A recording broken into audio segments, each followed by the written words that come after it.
আসসালামু আলাইকুম, কেমন আছেন সবাই? আশা করি ভালো আছেন। ইনশাআল্লাহ আল্লাহ তাআলার রহমতে আপনাদের দোয়ায় আমিও ভালো আছি।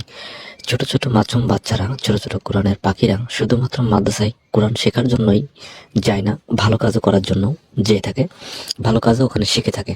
দেখতে পাচ্ছেন সাইকেলে করে কিন্তু বাগান থেকে মাটির ব্যবস্থা করে নিয়ে এসে এক সাইডে বসে, মাদ্রাসার এক সাইডে বসে কিন্তু কুলুপের ব্যবস্থা করছে, কুলুপ বানাচ্ছে। আমরা মুসলিম জাতি, আমাদের কিন্তু কুলুপ ব্যবহার করা উচিত এবং আমরা অনেকে কুলুপ ব্যবহার করি না, অবশ্যই ব্যবহার করবেন।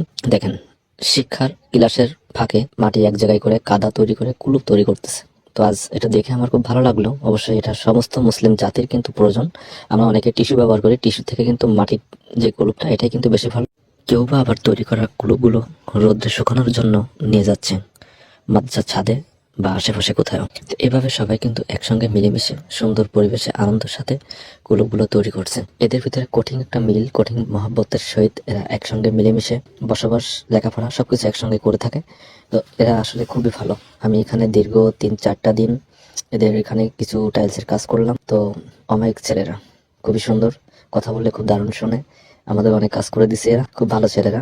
তো মাদ্রাসার কোরআনের পাখিগুলোর জন্য তো একটা লাইক এবং একটা শেয়ার তো হতেই পারে। অবশ্যই একটা শেয়ার করতে ভুলবেন না।